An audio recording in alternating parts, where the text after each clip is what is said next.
with that, we have got some big breaking news coming in. This is the word coming in from the government sources on the need for CAA. Now, India and Pakistan had Nehru Liaquat Pact, but since Pakistan did not honor its commitments, religious persecution of the minorities continued there in Pakistan. So, this is the word which we have received from the government sources over what exactly is the need for CAA. We'll try to put that into perspective with our reporter in just a bit. But right now, the word that we have received from our sources, from the government sources to be exact, over the need of CAA is that India and Pakistan had Nehru Liaquat Pact, but since Pakistan could not and did not honor its commitment with regards to the pact that we are talking about, religious persecution of the minorities continued there.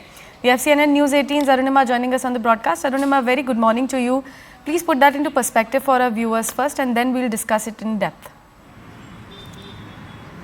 See, one of the criticism that is being thrown towards the government, you just heard Shashi Tharoor also say this earlier, Mamata Banerjee, AIMIM, Owaisi, Waris Pathan, they've all criticized the government on this count that our constitution makes this country secular, which means the government cannot differentiate on grounds of religion for any decision. So how is it that Citizenship Amendment Act is only taking care of 6 persecuted communities in 3 countries and leaving out the others? So the government is clarifying that this is not, in any way unconstitutional, the government stance. And I'm just reading out to you what government officials are telling CNN News 18. They are saying that, these are countries in our neighborhood which are Islamic republics, and they have a state religion which makes it very difficult for others who don't follow that state religion to get their due. And this, when I spoke to, Hindu migrants from Pakistan settled in Jaisalmer, hoping for a citizenship right in the last 10 years, when I spoke to them, they also agreed that their rights in Pakistan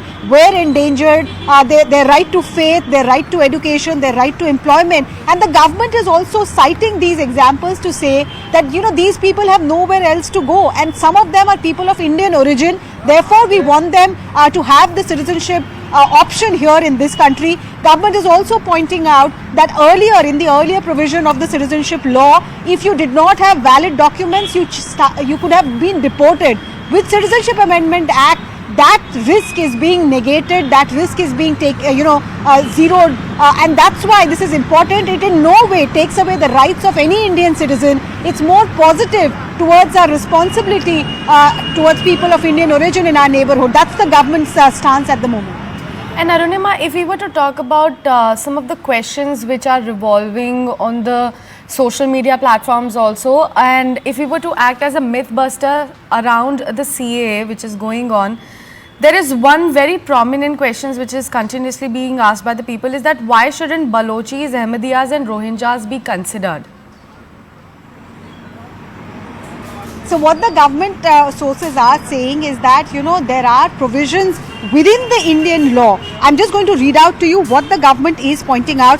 The government officials are saying, that Indian Muslims have nothing to worry. This is not about their rights being taken. But on that specific questions about, how about persecuted Muslims in neighboring countries, government officials point out that even before the Citizenship Amendment Act of 2019 was brought in, there was provision in the original Citizenship Amendment Act under which others could also avail.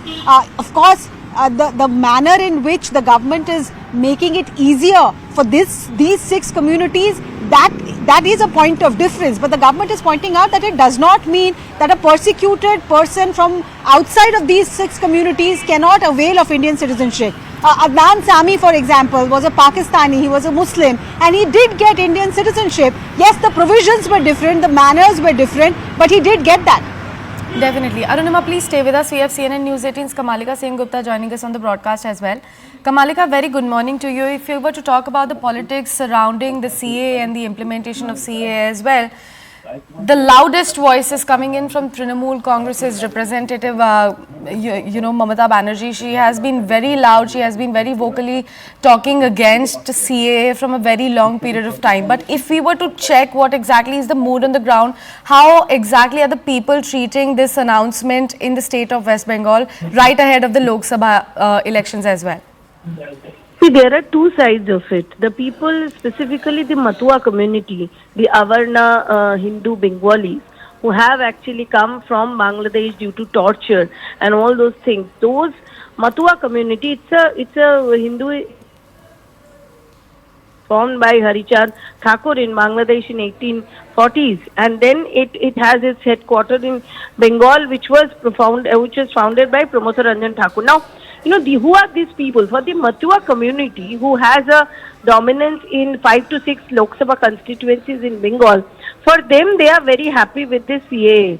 Now they have they have voters ID card, they have Aadhaar card, but then the main question is, then why are they happy? That's a very big question. When those questions were asked to them, they told CNN News 18, as because we have done some ground reports from those areas, Matua dominated areas.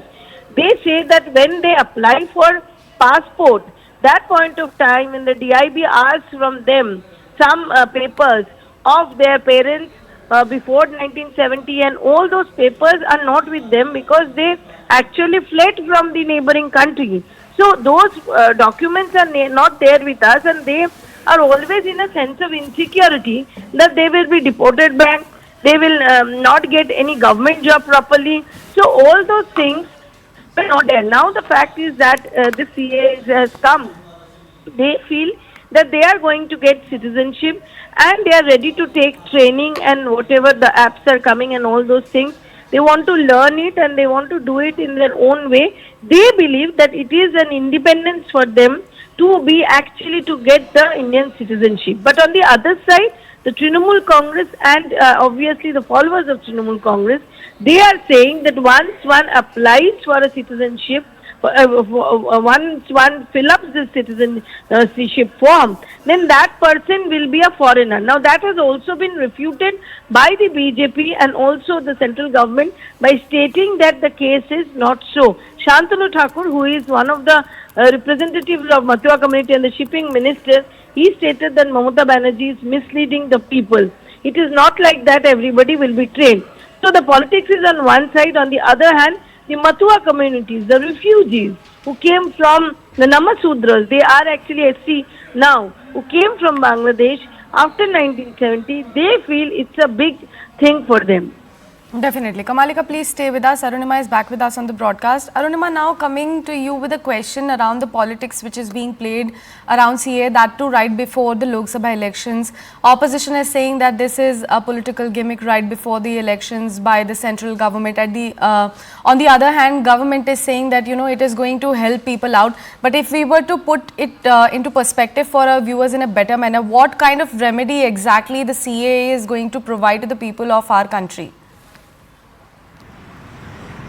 The CAA is not meant for people of our country at all. The Citizenship Amendment Act is meant for those who were not originally Indian citizens, who had citizenship in Pakistan, Afghanistan and Bangladesh, and who wanted to give up that citizenship because they feared persecution on grounds of their faith, on grounds of their religion in their home country. CAA is just meant for 6 communities from these 3 countries, namely Hindus, Sikhs, Christians, Buddhists, Jains and Parsis. Many of them had come to India on visas about pilgrimage. Some had come in 2011, another batch came in 2014 saying they wanted to attend the Kumbh Mela here, and they never went back. They were subsequently granted long-term visa because they went and told the FRRO, which is the Foreigners Registration Office, that they did not want to go back. Many of them had children born here. Because they were born here, the children became Indians. How could their parents then leave their children and go back? Keeping in mind this complexity, Government of India says it came up with the CAA rules, and these people who are so far in India on long-term visa can now produce the relevant documents and seek Indian citizenship, which will give them, their children, a better life, better employment opportunities, better education, and perhaps move them from the shanties that they are living in to better housing infrastructures. Definitely. Arunima and Kamalika, please stay with us. If we were to talk about the political reactions, we have a very crucial reaction coming in from Union Minister Smriti Irani. Let's take a look at what she has to say over there. Afghanistan, Pakistan और बांग्लादेश में हिंदू समाज के, सिख समाज के, बौद्ध धर्म के, जैन धर्म के जितने लोग प्रताड़ना सह रहे हैं अपने धर्म की रक्षा के लिए जो भारत आए हैं, उनको सम्मान सहित नियमानुसार सिटीजनशिप दी जाए। ये संकल्प भारत का प्रधानमंत्री मोदी ने फलीभूत किया है। आज पूर्वस्थली में आपने देखा कैसे हिंदू समाज के भी कुछ प्रतिनिधियों ने सीएए को लागू करने के लिए विशेष रूप से प्रधानमंत्री मोदी का अभिनंदन किया, उन्हें आभार व्यक्त किया। निश्चित रूप से ममता बंदोपाध्याय जानबूझकर वोट बैंक की राजनीति के लिए कुछ समुदायों को भड़काएगी, लेकिन हर हिंदुस्तानी जानता है कि नरेंद्र मोदी का ये निर्णय न्याय संगत है, human decision. Afghan No, look, first of all, let us be very clear. The CAA as a bill was passed in Parliament in 2019. There was an intervening period of the COVID.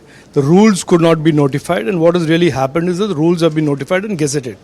That is what has happened. The legislation was passed way back in 2019. Number one. Number two, this is about BJP whenever it commits to some things in its manifesto, it has a track record of 100% fulfilling it. CAA was something that it had already said many years ago in its manifesto that it will do, and it has before the elections fulfilled its commitment, which it could not do so in the intervening 2 years because of COVID. आणि त्याच वेळेला या कायद्याच्या विरुद्ध काही याचिका कोर्टात दाखल झाल्या, त्या याचिकांचा अजून निकाल लागलेला नाही आणि आज परत त्यांनी सीएची अधिसूचना जाहीर केली. म्हणजे हा निवडणुकीचा जुमला आहे. यांना फक्त धर्माधर्मामध्ये भेद करायचा आहे, मारामारी करायची आहे, दंगली पेटवायच्या आहेत. आणि म्हणून मी जे सांगतो की ही जी आता उद्याची निवडणूक होणार आहे, एका बाजूला भाजपा आहे जो धर्माधर्मामध्ये द्वेष पसरवतो आहे, घटना बदल करू इच्छितो आहे, आणि दुसऱ्या बाजूला इंडिया नावाची आपली जी आघाडी झाली ती देशभक्तांची आघाडी आहे. म्हणजे ही निवडणूक देशभक्त आणि द्वेषभक्त अशी होणार आहे. सांगा तुम्ही कोणाच्या बाजूला? तुम्ही